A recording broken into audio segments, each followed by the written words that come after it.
So it's great that you're here. My name is Chris Erickson. I'm joined by my colleagues Jasmine and Christy from the EL Hub. I'm an experiential developer working here at the Center for Excellence in Learning and Teaching. And we're very pleased to join you today to talk about the Experiential Learning Design Grant. This is a new initiative for the academic year.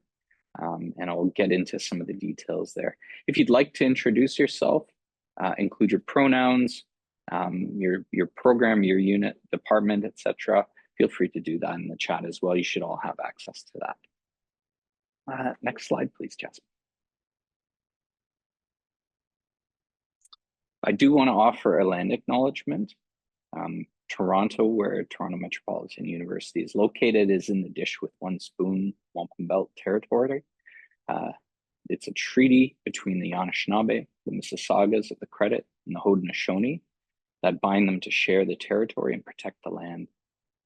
Subsequent Indigenous nations and peoples, Europeans, and all newcomers have been invited into this treaty in the spirit of peace, friendship, and respect. This is a wonderful mural at the TRSM building as you make your way up the escalators. So if you're always going up and down on the elevators in there, you may miss it, but beautiful work by Philip Cote. Next slide, please. So today we'll, as I said, we won't try to take up the whole hour. I know everybody here is busy, but I'm glad you made the time to join us and express interest in this grant opportunity. We'll talk today about the experiential learning as a unit, as an offering, as a set of support resources here at TMU, as well as a set of practices that you yourselves are engaged in. And we'll talk about where that all fits in the spirit and the idea of this design grant. We'll talk about the priorities that we have for the grant. Hopefully those align quite well with your priorities. We'll talk about some of the logistics, the timeline. My guess is you've had a look at the website and you've seen some of those things and are here to get a better sense, maybe ask some questions. We'll talk about the application, the design sessions, and the implementation of what the expectation is for the granting to look like. We'll talk about the proposal itself and the different contents, and then we'll turn it over to you for your questions. And as I said, if we'll have a bit of a Q&A recorded, and then if you have questions after we hit pause on the recording, you can stay on the line. We'll be happy to chat with you. Next slide, please. So experiential learning at TMU, as you know, is a hallmark of this institution's pedagogical practice. The idea, of course, involves a blending of theory and practice, or learning by doing, reflective thinking, and really reflective action. My sense of reflection as an educator myself, I teach in the Faculty of Arts and in creative school, is both forward thinking, geared towards action, as well as looking back, thinking about past actions. EL is grounded in this idea of an intentional learning cycle, and in this idea of alignment between our intended learning outcomes, the learning activities that we do in our studios and classrooms and lecture halls and other learning spaces, and the integrated assessment tasks, or the assignments that we give to our students.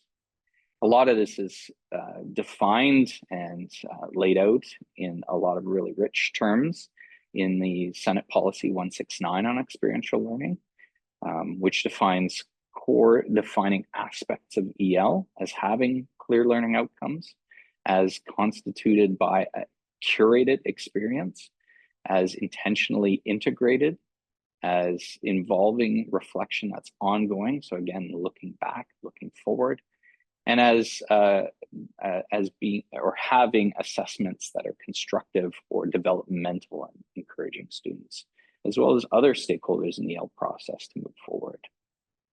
So EL has a lot of variation, lots of possibility, but it's all meant to be academic. It's all meant to tie back to curriculum and learning.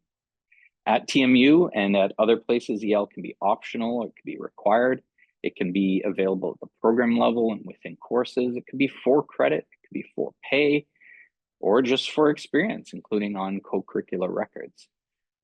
In some places, it's directed to career and professional outcomes.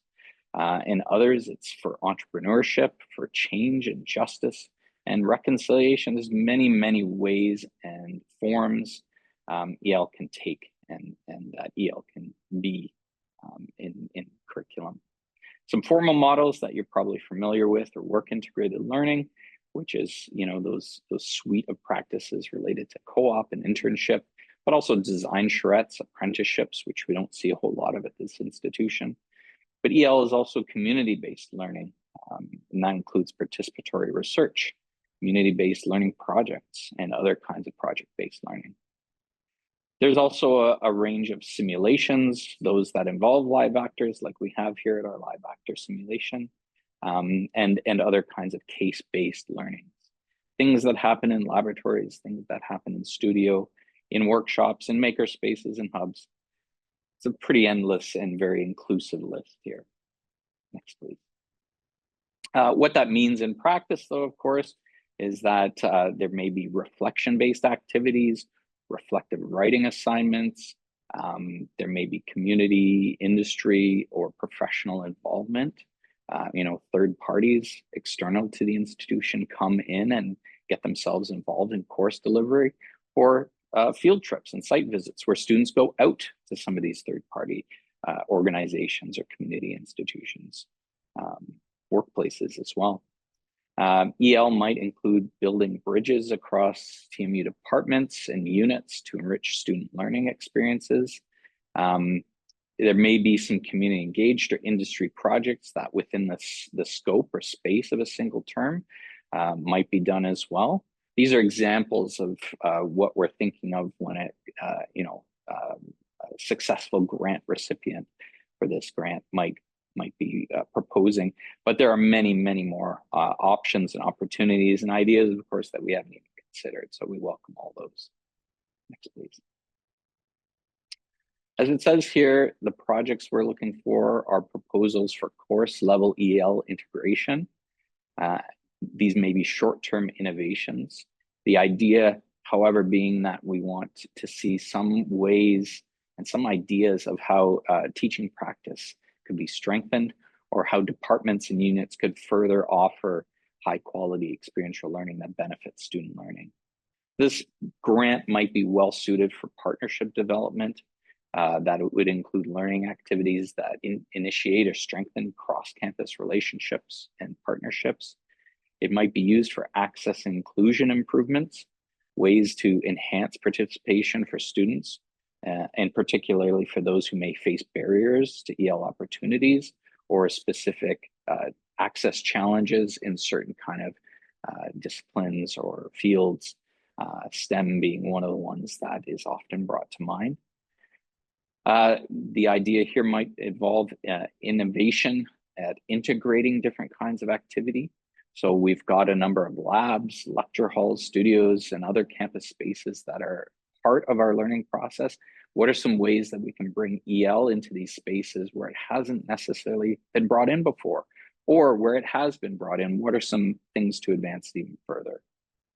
The final piece here is career preparation or future readiness. What are some assessment tasks? What are some assignments that an EL grant might support to help bridge students to different co-op placements, to improve or support their readiness, to give them better access to field experiences, or to get them access and exposure to professional opportunities that we haven't made. So again, many, many opportunities, many possibilities here. We're just trying to paint a bit of a picture here, but it's very inclusive. So the timelines I'll walk through a little bit here as well. In September, the idea is you're attending info sessions like this and maybe talking up the idea of what the grant or the idea for a grant or for a course that might apply to this would be for you. So we're suggesting simply choose that course or think about what that course could be, pursue an option, start to develop and draft a proposal. The deadline is October 1st, where we'd like a fuller explanation. You can see the details for that on our website.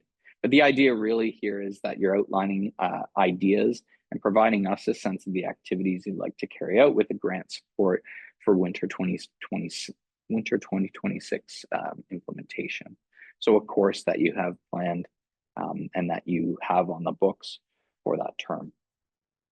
In October, the successful grant recipients will have a set of conversations, short conversations, to try to discuss the activities and the budget that we have available to figure out what will work based on what you've proposed for winter implementation. November, we'll have a number of cohort-based learning and design retreats. We'll have to negotiate the time expectation. In the website, we've talked about a 10-hour commitment in November. We realize this is a busy part of the term. The hope is that we'll have a kickoff event where you get to know one another. We'll do some kind of foundational learning and exchange, and then we'll figure out a way of providing some support through special topics, one-on-one coaching, asynchronous learning, and a number of other ways to make sure you're getting the support you need to develop the EL experience for the winter term that is going to benefit your students. In the winter term, we'll test, we'll assess. EL Hub, as well as other colleagues and other resource units at CLT, will offer some support. And I should say that goes along the way as well. We'll try to mobilize the team in support of the grant recipients to really make sure that you have the resources you need. But we'll work to support you as you implement EL into your course and assess the impact on your students, on your program, and on your department. By the spring of 2026, spring summer term, the hope is that we have some opportunities to share findings, to explore promising practices, and to think about next steps and future directions. At the moment, we're a one-year funding opportunity, but the idea is to figure out if there's ways to carry this forward so that we can sustain the momentum. Next, please. So for November, a little more on the cohort-based learning and EL design retreat. This will be an opportunity to explore options, to get access to a community of practitioners and educators, folks who are really keen on doing this work, and create some opportunities to collaborate on design, both with one another, as well as with leads here at the Center for Excellence in Learning and Teaching and at the EL Hub in particular. So what we've proposed here is a half-day welcome and a session with some learning on foundations for EL practice.